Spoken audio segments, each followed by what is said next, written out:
The member from Toronto Danforth. Thank you, Speaker. My question to the Acting Premier.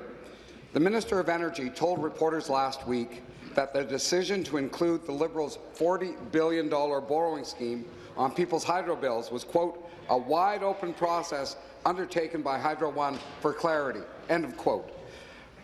Does the Premier want to correct the Minister? Thank you. Deputy Premier. The Minister of Energy. Minister of Energy.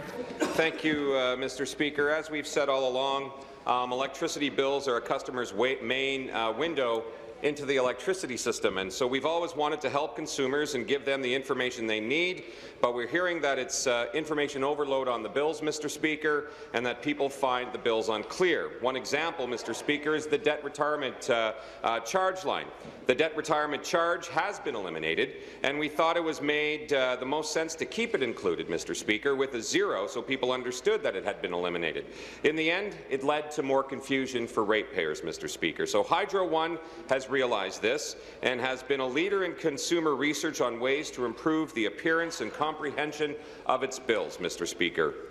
They enlisted a research firm and engaged with thousands of customers to develop a new bill with the goal of increasing customer satisfaction and comprehension, and test results, Mr. Speaker, have been very positive.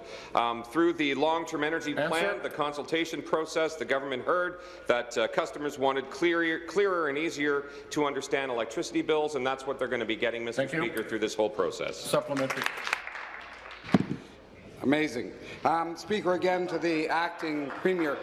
Who at the Cabinet table decided to force Hydro One to include Liberal campaign messages in people's hydro bills? Minister.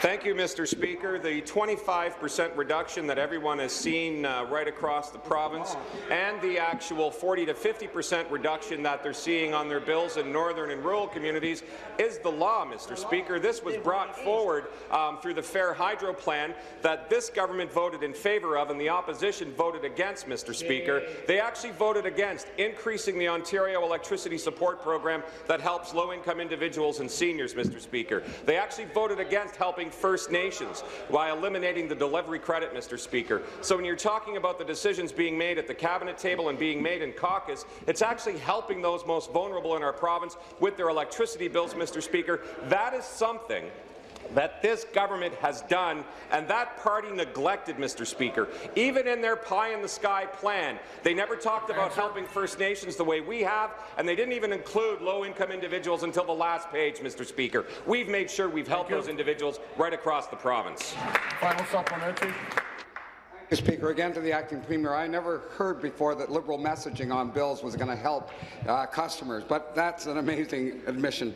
The truth is, we know the Liberal government did direct energy companies, including Hydro One, to include Liberal campaign messaging on people's hydro bills.